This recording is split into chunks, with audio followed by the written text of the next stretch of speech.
آپ کے علم میں ہے کہ ہم آقا نامدار نبی محتشم صلی اللہ علیہ وآلہ وسلم کی سیرت طیبہ کے حوالے سے بالترتیب گفتگو کر رہے ہیں۔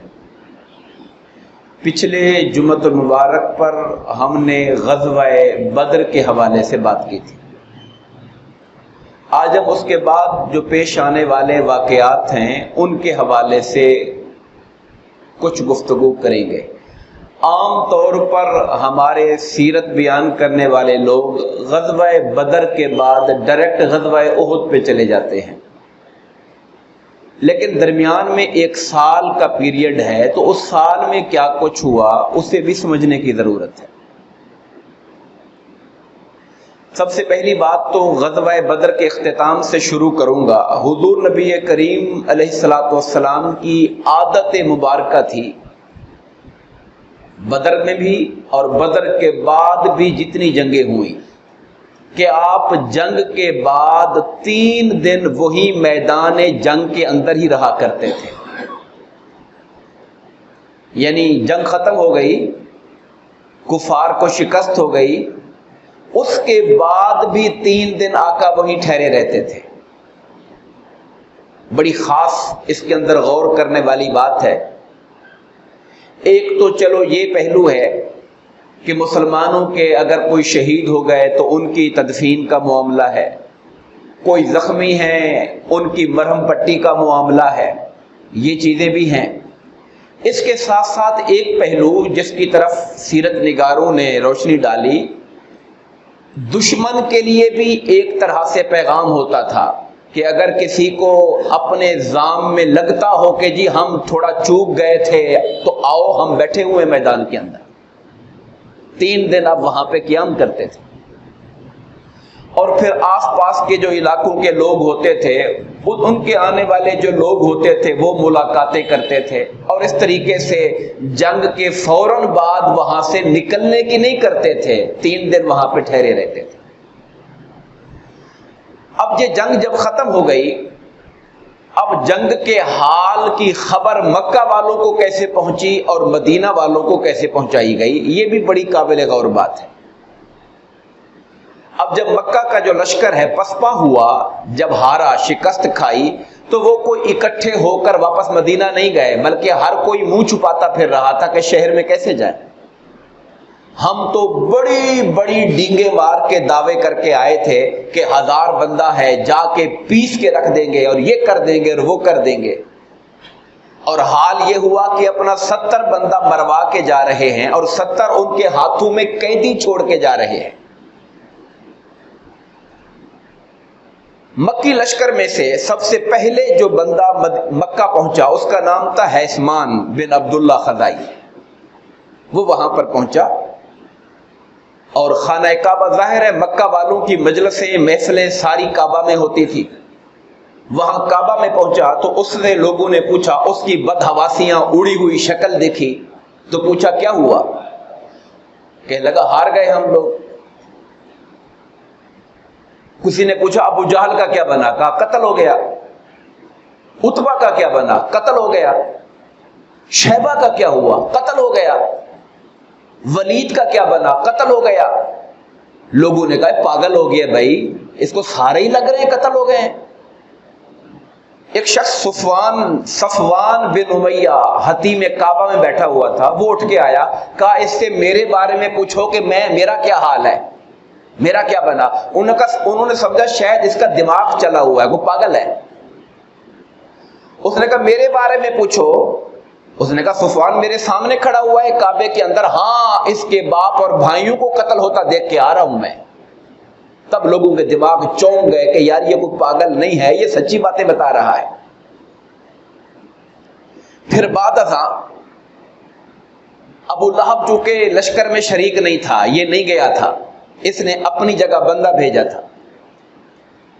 یہ گھومتا گھامتا وہاں پر زمزم کے کنویں کے پاس ایک خیمہ ہوتا تھا حضرت عباس کا، چونکہ حضرت عباس رضی اللہ تعالیٰ عنہ حضرت عبد المطلب کی اولاد پانی پلانے کا کام کرتی تھی حاجیوں کو، ان کا وہاں خیمہ ہوتا تھا۔ تو ابو لہب بھی وہاں چلا گیا. ظاہر ہے حضرت عباس اس کے بھائی لگتے ہیں, ابو لہب حضور کا چچا ہے, تو عباس بھی ان کے بھائی ہیں. حضرت عباس خود غزوہ بدر میں لڑائی کے لیے مکہ والوں کی طرف سے گئے ہوئے تھے.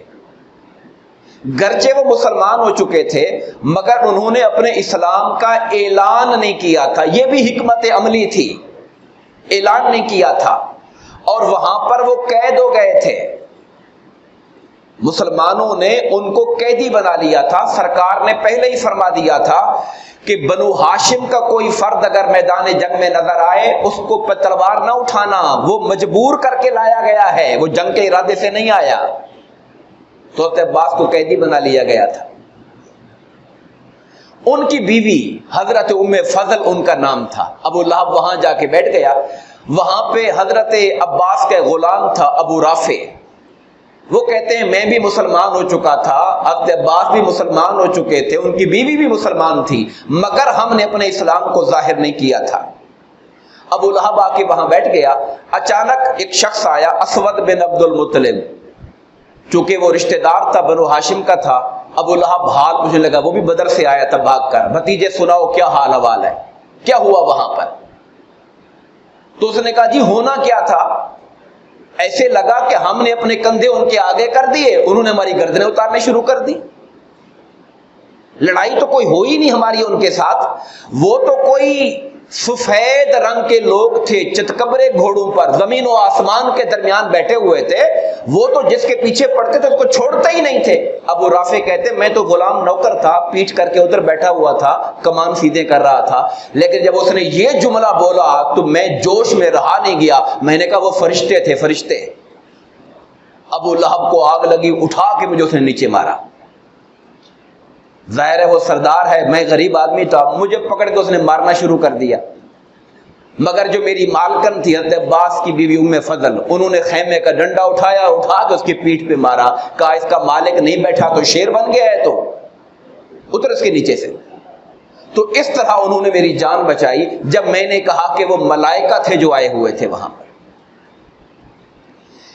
اور پھر مکہ والوں پر اثر اس کا اس قدر شدید ہوا. اب آپ یوں دیکھیے کہ 70 بندے جن میں سے 24 ان کے نامی گرامی سردار تھے. مکہ یوں سمجھیں کہ سرداروں سے خالی ہو گیا. اور انہوں نے ایک اعلان کر دیا کہ آپ لوگوں نے مکہ میں اعلان کر دیا جس کا جو بھی مر گیا کچھ بھی ہو گیا مگر رونا نہیں کسی نے.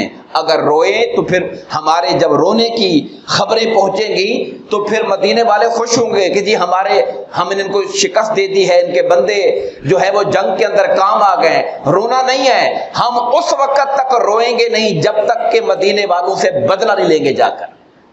روئیں تو غم مٹ جائے گا, غم کو اندر پالو, اپنے غم کو غصہ بناؤ, اپنے اندر انتقام کا کینہ پیدا کرو تاکہ ہم ان سے جا کے جنگ کریں. جب تک بدلہ نہیں لیں گے تب تک ہم روئیں گے نہیں اپنے مقتولوں کے اوپر. ایک بوڑھا تھا, اس کے 3 بیٹے بدر میں مارے گئے تھے. اب بوڑھا باپ تھا, 3 بیٹے مارے گئے تھے, اس کا بڑا دل تڑپتا تھا کہ میں بھی کوئی دھاڑے ماروں اور روؤں, مگر پابندی لگی ہوئی تھی, رونا نہیں ہے. تو ایک رات اسے خاتون کے رونے کی آواز آئی, کسی خاتون کے رونے کی آواز آئی. اس نے اپنا غلام بھیجا, جاؤ پتہ کرو رونے سے پابندی ہٹ گئی ہے کہ نہیں ہٹی ہے. وہ جا کے پتہ کرنے کے لیے گیا, واپس آ کے بتایا نہیں پابندی نہیں ہٹی. تو کہا وہ کیوں رو رہی ہے؟ کہا اس کا اونٹ مر گیا اس لیے رو رہی ہے. بوڑھا چیخ پڑا, کہا اے خاتون تو اونٹ پہ روتی ہے؟ ہمارے تو 3 لڑکے مارے گئے ہیں. کہا اے رونا ہے تو بدر کے دن پہ رو جب ہماری قسمتیں پھوٹ گئی تھی, اور وہ لوگ سردار بن گئے جو پہلے کبھی سردار نہیں بن سکتے تھے اگر ہمارے وہ بندے مارے نہ جاتے وہاں پر. یہ مکہ والوں کا حال تھا. ادھر مدینہ منورہ کے لیے حضور نبی کریم علیہ السلام نے 2 بندے روانہ کیے. چونکہ خود 3 دن وہیں ٹھہر گئے تھے تو آپ نے 2 بندے روانہ کیے, حضرت عبداللہ بن رواحہ کو اور حضرت زید بن حارثہ رضی اللہ تعالیٰ عنہ کو, کہ تم جاؤ جا کے مدینہ والوں کو فتح کی خبر دو. اور اپنی اونٹنی سرکار کی جو کسوا اونٹنی تھی وہ حضرت زید کو دی تاکہ نشانی ہو کہ تم یہ لے کر جاؤ, اور جا کے خبر دو مدینے والوں کو کہ اللہ نے ہمیں فتح دے دیا. اب سرکار تو مدینہ سے جنگ کے میدان میں تھے بدر میں, 313 لوگ آپ کے ساتھ تھے، مگر پیچھے جو منافقین بچ گئے تھے انہوں نے طوفان مچایا ہوا تھا. انہوں نے کہا اب نہیں بچتے مسلمان، اب نہیں بچتے مسلمان. مدینے کے جو منافق لوگ تھے، عبداللہ بن ابی اور اس کے ساتھ جو ٹولہ تھا سینکڑوں لوگوں کا، انہوں نے مدینہ کے اندر اچھا خاصا شور مچایا ہوا تھا. بس جی بس بڑا قصہ چل گیا، اب تو 1000 مکہ والوں سے قریشیوں سے ٹکرانے گئے ہیں. قریشی کبھی ہارے ہی نہیں ہیں. انہیں یہ معلوم نہیں تھا کہ یہ اللہ کے رسول بھی ہیں اور قریشی بھی ہیں. کہا قریش تو کبھی ہارے نہیں ہیں، اب تو ان کو تو پیس کے رکھ دیں گے وہ، اب بس تیاری کرو، انا للہ پڑھو معاذ اللہ استغفر اللہ. یہ طرح کے حالات انہوں نے بنائے ہوئے تھے. ادھر زید بن حارثہ جب حضور کی اونٹنی پر آئے، شروع میں انہوں نے اور شور کر دیا، دیکھا ہم نہیں کہتے تھے، معاذ اللہ حضور کا نام لے کر لگتا ہے کہ وہ شہید ہو گئے، ان کی اونٹنی پہ آ گیا اسامہ خبر دینے کے لیے. اسامہ قریب ہے نا، صبر کرو میری بات سنو، اللہ نے مسلمانوں کو فتح دے دی ہے، مسلمانوں کو اللہ پاک نے کامیابی عطا فرمائی ہے اور کفار کو شکست فاش ہو گئی ہے. بڑی دیر کے بعد ان کو یہ بات سمجھ آئی اور مسلمان نعرہ تکبیر بلند کر کے اللہ تعالیٰ کی مدد کے اوپر اظہار تشکر کرنے لگے. اور ان میں سے کچھ لوگ اپنے گھوڑوں پر پھر دوڑے بدر کی طرف کہ آگے جا کر حضور کا استقبال کیا جائے. حاضر نصیب وقار، یہی وہ موقع تھا. حضرت زید کہتے جب میں فتح کی خبر لے کر مدینہ پہنچا تو بقی جنت البقی کے اندر تدفین ہو رہی تھی. میں نے پوچھا کون فوت ہوئی؟ تو جواب ملا کہ آقا کی بیٹی حضرت رقیہ فوت ہو گئی ہے، جو حضرت عثمان غنی کے نکاح میں تھی. یعنی جب فتح مکہ کی خبر دی جا رہی ہے، این اس وقت وہاں پر جنت البقیع میں آقا نامدار علیہ الصلوۃ والسلام کی صاحبزادی حضرت رقیہ رضی اللہ تعالی عنہا کی تدفین ہو رہی تھی. اور وہ پہلے سے بیمار تھی وہ.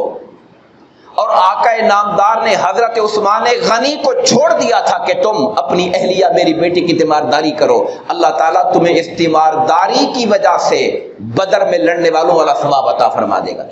تم یہی ان کے ساتھ رہو. حضرت اسامہ کو بھی حضور چھوڑ گئے تھے کہ تیمارداری اور بیماری کے معاملات جو ہیں تم اس پہ نگاہ رکھو. حاضر نصیب وقار، اب جب بدر کے اندر ایک اور معاملہ پیش آ گیا اور وہ بڑی قابل غور بات ہے اور عام طور پہ لوگ اس کو بیان نہیں کرتے، مگر اللہ نے قرآن میں بیان کیا ہے، ہمیں بھی سوچنا چاہیے اس کے اوپر. تھوڑی سی آواز اونچی ہو سکتی ہے. ہوا یہ کہ جب مسلمان جنگ جیت گئے اور کامیاب ہو گئے، ٹھیک ہے، آپ جانتے ہیں کہ جب دشمن شکست کھا کے بھاگتا ہے تو پھر دشمن کا جو مال ہوتا ہے اسے اکٹھا کیا جاتا ہے، جسے مال غنیمت کہتے ہیں. اب 3 طرح کے گروہ بن گئے تھے. ایک گروہ وہ تھا جس نے حضور نبی پاک کو اپنے گھیرے میں لے رکھا تھا کہ کوئی دشمن حضور کو نقصان نہ پہنچائے. ایک گروہ وہ تھا جو کافروں کے لشکر کے پیچھے گھوڑے دوڑا بھاگ رہا، ان کو بھگا رہا تھا تاکہ ان کو دور، شکست کھائی ہے تو پیچھا کر کے ان کو بھگایا. تیسرا طبقہ وہ تھا جو مال سمیٹ رہا تھا، مال اکٹھا کر رہا تھا. گھوڑے چھوٹ گئے ہیں ان کو پکڑ رہا ہے، اونٹ رہ گئے ہیں ان کو پکڑ رہا ہے، کوئی سامان رہ گیا ہے، زریں رہ گئی ہیں ان کو اکٹھا کر رہا ہے، مال غنیمت اکٹھا کر رہا ہے. اب انسانی نفسیات کو دیکھیے، انسانی نفسیات کو. صحابہ کرام جیسی عظیم شخصیتیں ہیں مگر ہیں تو انسان. جب مال اکٹھا ہو گیا تو جنہوں نے اکٹھا کیا تھا انہوں نے کہا یہ ہمارا مال ہے، ہم نے کسی اور کو نہیں دینا، ہم نے اکٹھا کیا ہے، یہ مال ہم نے اکٹھا کیا ہے، یہ ہم نے کسی اور کو نہیں دینا. وہ لوگ جو آقا کا دفاع کر رہے تھے وہ کہہ رہے تھے بھائی ہم بھی جنگ میں تھے، حضور کے دفاع کے لیے کھڑے تھے، ہم آگے پیچھے ہو جاتے کوئی حضور کو نقصان پہنچا دیتا. اور جو لشکر کا پیچھا کر رہے تھے انہوں نے کہا ہم نے ان کو دوڑایا ہے تو تمہیں مال ملا ہے. آپس میں جسے کہتے ہیں نا اونچی آواز میں باتیں شروع کر دی. اس پہ رب کائنات نے قرآن کی آیتیں اتاری. سورہ الانفال، یہ جو سورہ انفال ہے یہ ساری کی ساری اللہ تعالیٰ کا تبصرہ ہے غزوہ بدر کے اوپر. یہ جو مال و دولت ہے یہ ایسی چیز ہے جو فتنہ پیدا کرتا ہے. بڑے بڑے لوگوں کو جسے کہتے ہیں نا مال انسان کے ذہن کو بگاڑ دیتا ہے. صحابہ کرام جیسی عظیم شخصیت ہیں ابھی جنہوں نے کافروں کو شکست دی ہے، اب آپس کے اندر اونچی آواز میں باتیں کر رہے ہیں، یہ مال ہم لیں گے، وہ کہتا نہیں ہم بھی لیں گے، یہ ہمیں بھی ملنا چاہیے۔ اللہ پاک نے آیت اتاری، یسألونک عن الانفال، لوگ آپ سے مال غنیمت کے بارے میں پوچھتے ہیں، قل الانفال للہ والرسول، کہہ دو تم میں سے کسی کا کوئی حصہ نہیں ہے، رکھو سارے مال کو اٹھا کے یہاں پہ، یہ اللہ اور رسول کا مال ہے۔ تم یہاں جنگ اور جہاد اللہ کے لیے کرنے کے لیے آئے تھے کہ مال کے لیے کرنے کے لیے آئے تھے؟ سارا اکٹھا کر کے یہاں پہ جمع کر دو، بالکل بات ختم کر دی۔ یہاں پر کسی کا کوئی حصہ نہیں، یعنی ابتدا پہ جب یہ کہا کہ مال غنیمت اللہ اور اس کے رسول کا ہے، بس اللہ رسول کا مال ہے، رکھ دو یہاں پہ سارے۔ جس کے پاس جو کچھ تھا سارا اٹھا کے اس نے اکٹھا کر کے وہاں رکھ دیا۔ جب یہ حکم اللہ کا حکم آ گیا تو باتیں ختم۔ یہ ان لوگوں کی تربیت تھی، انسانی تقاضا تھا، مال کا خیال آیا، شوق آیا، لیکن جب حکم آیا کہ یہ اللہ رسول کا مال ہے، سارا جمع کروا دو، یہاں اکٹھا کر دو، ہر ایک نے پائی چیز ٹکا ٹکا اٹھا کے وہاں اکٹھا کروا دیا، بس بات ختم ہو گئی۔ یہاں سرکار نے کچھ لوگوں کی ڈیوٹی لگائی کہ اس مال کو تم نے لے کے ساتھ چلنا ہے۔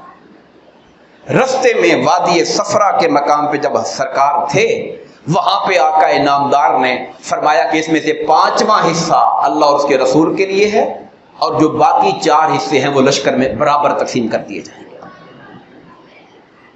آپ یوں سمجھیں، ایک مثال کے طور پر آپ گھر میں سیب لاتے ہیں، بیٹے بھی ہیں بیٹیاں بھی ہیں، تو بیٹے پکڑ کے اٹھا کے سیب کوئی ادھر کھینچ لیتا ہے، کوئی اور کھینچ لیتا ہے، بیٹی رہ گئی ہے، آپ بیٹوں سے کہتے ہیں شاباش آرام سے اس کو بھی دیں، اس کا بھی حصہ ہے۔ بچے ذرا آگے سے تھوڑا سا زور لگاتے ہیں میرا ہے، تو آپ باپ ناراض ہو کیا کہتے ہیں، سارے یہاں رکھ دو، سارا کچھ یہاں پہ رکھ دو، میں خود بانٹتا ہوں اس کو۔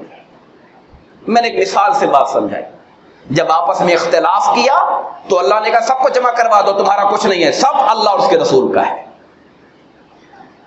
اور آگے الفاظ بولے فاتقوا اللہ، اللہ سے ڈرو، وَأَصْلِحُوا ذَاتَ بَيْنِكُمْ، آپس میں صلح رکھا کرو، یہ آپس کی صلح ہے جو کامیابیاں دیتی ہے۔ لڑو گے انتشار کرو گے تو کبھی اللہ کی مدد نہیں آئے گی تمہارے ساتھ۔ یہ اصلاح تربیت اللہ فرما رہا ہے، ڈائریکٹ اللہ فرما رہا ہے۔ سورہ انفال کی پہلی آیت ہے، سورت شروع یہاں سے ہوتی ہے۔ پھر آقا انعامدار نے ایک تقسیم اس طرح کی کہ جو سوار تھے انہیں ڈبل حصہ ملا، ایک اپنا ایک گھوڑے کا، اور جو پیادے تھے انہیں سنگل ملا۔ یہ فرق رکھا گیا، سواروں کو زیادہ دیا گیا، اس لیے کہ سوار کی کارکردگی اور اس کی محنت زیادہ ہوتی ہے، اور وہ گھوڑا بھی پال رہا ہوتا ہے اپنا ساتھ۔ 5واں حصہ جو اللہ رسول کے لیے تھا، اس میں نبی پاک صلی اللہ علیہ وسلم اپنے ذاتی گھریلو معاملات اور وہ لوگ جو مدینے کے غریب، فقیر، یتامہ، مساکین، بیوائیں تھیں، حضور ان کو وہاں سے حصہ دیا کرتے تھے۔ اس طرح سے مال غنیمت کی تقسیم کا جو سسٹم ہے، جو نظام ہے، وہ اللہ نے خود سے مسلمانوں کو عطا فرمایا۔ راستے میں قیدیوں میں سے وہ جو 70 قیدی تھے، ان میں سے ایک نضر بن حارث نام کا قیدی تھا۔ نضر بن حارث، آقا نے حکم دیا کہ اسے قتل کر دیا جائے، اس کی گردن اڑا دی جائے۔ یہ کون تھا؟ یہ وہ بندہ تھا کہ جب حضور قرآن لوگوں کو پڑھ کے دعوت دیتے تھے، یہ ایران سے رستم اور سہراب کی قصے کہانیاں لے کر آیا تھا، اور 2 لونڈیاں بڑی خوبصورت خرید کے لایا تھا۔ یہ لوگوں کو قرآن سے ہٹا کر کہتا تھا یہ قصے نہ سنو، میرے قصے سنو، اور جو جوان مسلمان ہوتا اپنی لونڈیاں پیچھے لگا دیتا کہ ان کو گھیر گھار کے اپنے حسن کے لالچ میں ان کو اپنے پاس لے آؤ، اسلام چھڑواؤ۔ اس کی یہ حرکتیں ہوتی تھی۔ اس کے قتل کا حکم دیا، حضرت علی مرتضیٰ نے اس کی گردن اڑا دی۔ آگے چلے تو عقبہ بن ابی معیط، ان 70 میں سے ایک دوسرا قیدی تھا، اس کے قتل کا حکم دیا سرکار نے۔ اصل میں یہ جنگی قیدی نہیں تھے، یہ جنگی مجرم تھے۔ جنگی قیدی ہونا اور بات ہے، جنگی مجرم ہونا اور بات ہے۔ اب بھی جدید قانون کے مطابق جو جنگی جرائم ہوتے ہیں اس پر مقدمات چلتے ہیں۔ تو اب عقبہ بن معیط کے قتل کا حکم دیا۔ یہ کون تھا؟ یہ وہ بندہ تھا جو حرم کعبہ میں حضور سجدہ کر رہے تھے، اونٹ کی اوجڑی اٹھا کر مصطفیٰ کی پشت پہ رکھنے والا تھا، اور حضور کے گلے میں چادر ڈال کے یہ گھومتا چلا گیا۔ اور حضور کو نیچے اس نے گرا دیا تھا بدبخت نے، ابو بکر صدیق نے آ کے حضور کو چھڑایا تھا، وگرنہ یہ مارنے والا تھا آقا کریم علیہ السلام کو۔ تو اس شخص کے بھی قتل کا حکم دیا گیا۔ جو باقی 68 بچ گئے تھے ان کا ایک نظام بنایا گیا تھا کہ کیسے فدیہ لینا ہے۔ میکسیمم فدیہ 4000 رکھا گیا اور جو غریب لوگ تھے ان کے لیے 1000 رکھا گیا۔ یہاں پر 2 باتیں اور بھی یاد آئیں، بڑی ایمان افروز ہیں۔ نبی پاک صلی اللہ علیہ وسلم کی بڑی بیٹی کے شوہر حضرت زینب کے شوہر ابو العاص کافروں کی طرف سے لڑے تھے، ابھی مسلمان نہیں ہوئے تھے، وہ بھی قیدی بنائے گئے۔ اب قیدیوں کے لیے فدیہ کہاں سے آنا تھا؟ مکہ سے ان کے گھر والوں نے بھجوانا تھا۔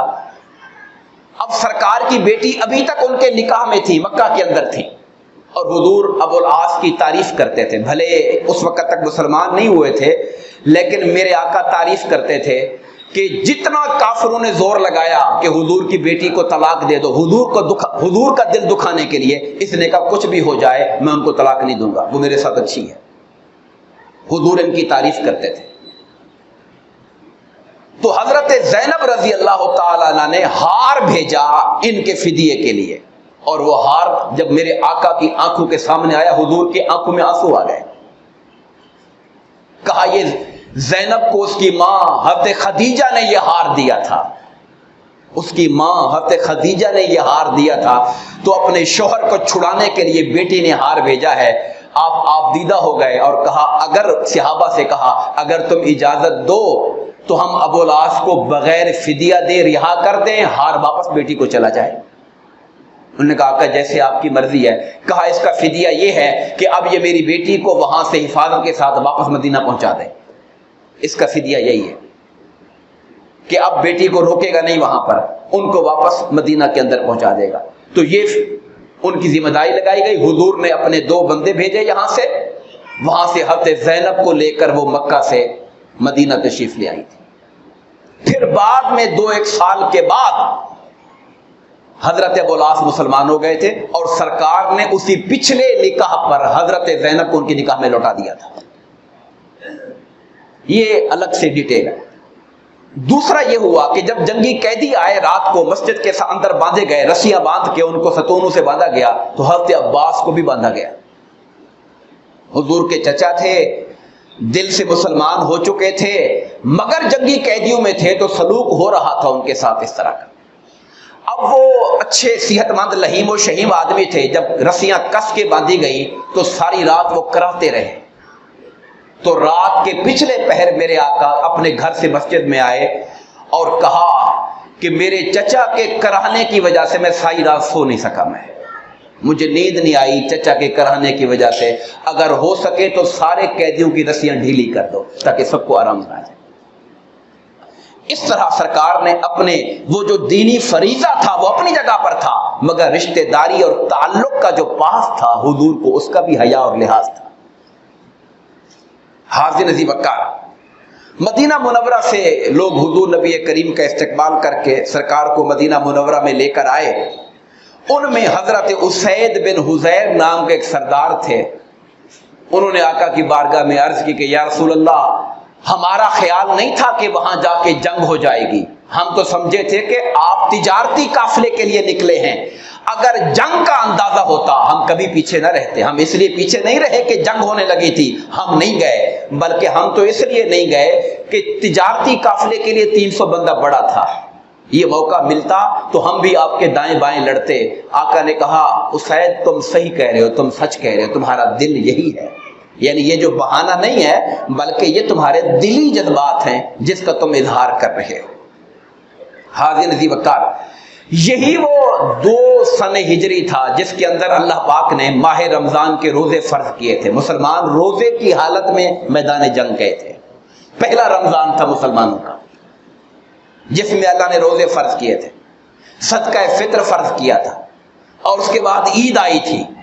اور کیا خوبصورت عید ہوگی وہ کہ مسلمان کفر کے سب سے بڑے دشمن کو شکست فاش دے کر رب کی بارگاہ میں کھڑے ہو کر عید کی نماز پڑھ رہے تھے۔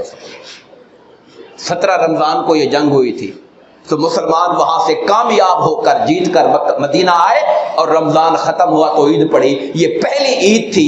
اس دن مسلمانوں کی خوشی کا عالم کیا ہوگا کہ اپنے دشمنوں کو ہرا کر، شکست فاش دے کر اللہ نے انہیں عید کا دن دیکھنا نصیب فرمایا تھا۔ اس موقع پہ رب کائنات نے قرآن کی آیتیں اتاری، وَاذْكُرُوا إِذْ أَنْتُمْ قَلِيلٌ، یاد کرو مسلمانوں جب تم تعداد میں تھوڑے سے تھے۔ اللہ اپنے احسان یاد کروا رہا ہے تاکہ کوئی فخر میں آ کر اللہ کو بھول نہ جائے، کہیں فتح ان کے اندر اکڑ تکبر نہ پیدا کر دے۔ اللہ پہ نگاہ رکھو، خدا پہ نگاہ رکھو۔ وَاذْكُرُوا، مسلمانوں یاد کرو، اذ انتم قلیل، جب تمہاری تعداد تھوڑی تھی، مستضعفون فی الارض، تم زمین پہ بڑے کمزور تھے، کوئی حیثیت نہیں تھی، تم ڈرتے رہتے تھے، تم چھپ چھپ کے نمازیں پڑھا کرتے تھے۔